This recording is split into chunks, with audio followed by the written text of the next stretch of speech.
Well, this is our 10-minute podcast for talking about the movie Minority Report and comparing it to our readings. I'm Cole, this is Aaron, and we have Tristan here on Zoom. We are missing our two other people from our group. They are out with either family or just couldn't attend today, so we're gonna get started talking about. Aaron, do you want to get started with your quote here?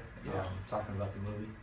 So one of the quotes I picked out was from Free Will, and it talked about Sam Harris's Free Will. Yeah, Sam Harris's Free Will.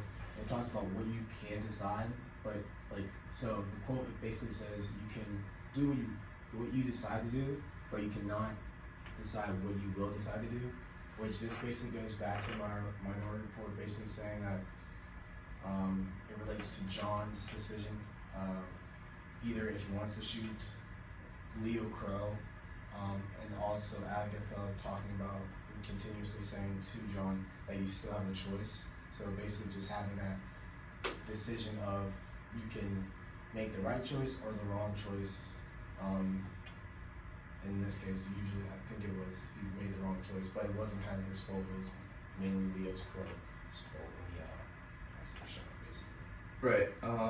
To add on to that, I mean, we saw what lengths the people that were trying to set him up went to with having the pictures on the bed and stuff. So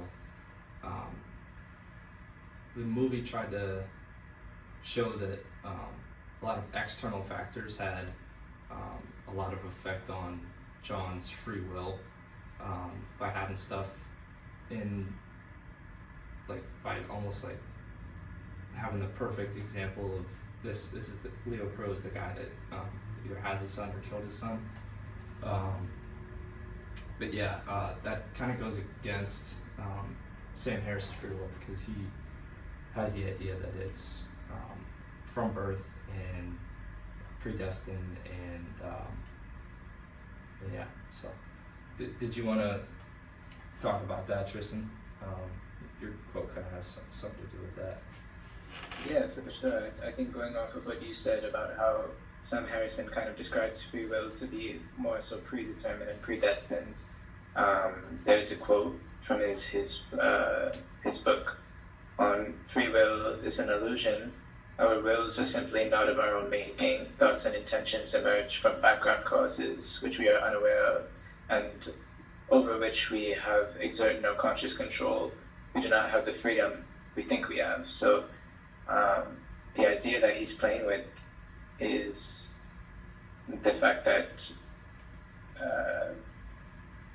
or the idea that the Minority Report is playing with, kind of with the whole concept of precogs, which are psychic individuals who foresee crimes. That kind of feels like symbolism towards Sam Harris's interpretation of free will, kind of these precogs acting as a representation of an algorithmic approach to human behavior, where the visions are treated as absolute truth, and this kind of goes along with determinism, which is a consistent and prevalent theme with the movie, because the pre-crime whole system assumes that because an individual is predicted to commit a crime in the future, that the outcome is therefore inevitable. Yeah. I was just checking to make sure we're recording. So, another quote that I have here from Sam Harris's Free Will, because we picked Sam Harris's Free Will because obviously that was the text from class that had the greatest connection to the movie. So my quote here is: "Judgments of responsibility depend on the overall complexion of one's mind, not on the metaphysics of mental cause and effect." So what I kind of linked that to was kind of another free will example in the movie. The movie's littered with them, but the early on in the movie when it was the husband, the first crime that John stopped, it was the husband, and his wife was having an affair, and he went on to try and kill her and the guy. That was just kind of another example of the whole, basically what the movie is about, but the predestined judgment that that guy had that was gonna cause him to go and try and kill those people. But I know free will goes on to talk about a lot of killing and violence and stuff, so that quote here kind of introduces that whole human violence part of it, so I thought that kind of connected pretty well. Do we have any other text we want to talk about? Anything else we want to watch? Maybe Yeah, for sure. I think this whole concept of him becoming the subject of murder, of a murder prediction, and him just going through this whole journey of trying to defy his supposed future, it kind of suggests that free will, or at least the illusion of it, exists, and his decision to pursue the truth about his supposed crime kind of suggests that humans are not merely autonomous. Like, they follow predetermined paths, but they have the ability to exercise moral agency and make decisions in the face of deterministic predictions. And there's another quote in Sam Harris's Free Will that kind of goes along with this, where he states, I'm not sure what page this is, but it's the intention to do one thing and not another does not originate in consciousness, rather it appears in consciousness, as does any thought or impulse that might oppose it. So there's this suggestion that there's a lot of psychology involved in free will and its routes. Gotcha. Another great point, as well too. It also talks about in Sam Harris's Free Will that you are not in control of your mind because you, as a conscious agent, are only part of your mind living at the mercy of other parts. Basically, just going back to what Agatha was telling John, that you still have a choice of making the right decision. Once again, and Minority Report as well too. Yeah. I think it's about time to wrap it up. Just, I have a question for that. I kind of want to hear is just where do we stand after watching movies and reading Sam Harris's Free Will? Do we think that there is or is not, or is there someone that we agree or disagree with after seeing the visual depiction and then also the reading here? Aaron, what do you think? Do we have free will or no? For sure, yeah. We do? We have free will. Okay. I also feel like we also have the decision of if you want to make a wrong decision or a good decision, because it can end up, messing you up in the long run. So, yeah, definitely. Sure. Tristan, you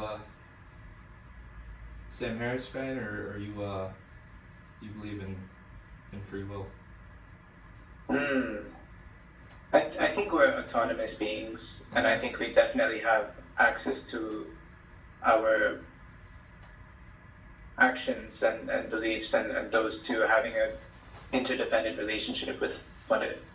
I do think that there is the effects of our actions that are obviously beyond our control. So I think we're very vulnerable beings, that we have a very small output from our free will, but the effects of our actions are far beyond our control, and even the predisposed effects of our actions are kind of embedded beyond our control. I could agree with that. So I am a proponent of free will, after reading Sam Harris's Free Will and watching this, I kind of not like relate, but I have been behind a trigger or of a gun or another weapon like a crossbow or a bow, where I hunt and I fish and do all that kind of stuff. So I have taken the life of animals and harvested animals so that we could obviously eat them and stuff. But just recently I was out hunting and did harvest a deer, and kind of that you kind of think about all that stuff when you're in the midst of doing that, and in that short period of time where you're thinking about pulling the trigger, all that kind of stuff goes like I do believe that I have the free will to take this animal's life or to I can't relate to obviously taking a life of another human, but there is that I can pull the trigger or I don't have to pull the trigger, and that's kind of what we saw John do there when he didn't pull the trigger on, what's his name? Crow? Yeah, Leo Crow. Yeah. So that's kind of what I related to, and yeah. But I think that's our 10 minutes, and thank you. Yeah, thank you. This was really insightful. Yeah. Really good. Yeah, we hope this starts off our little teaser podcast for our next 2 to come. So thank you guys for being here, and hopefully we got all 5 for the next one coming up. Catch you up next time. Yeah.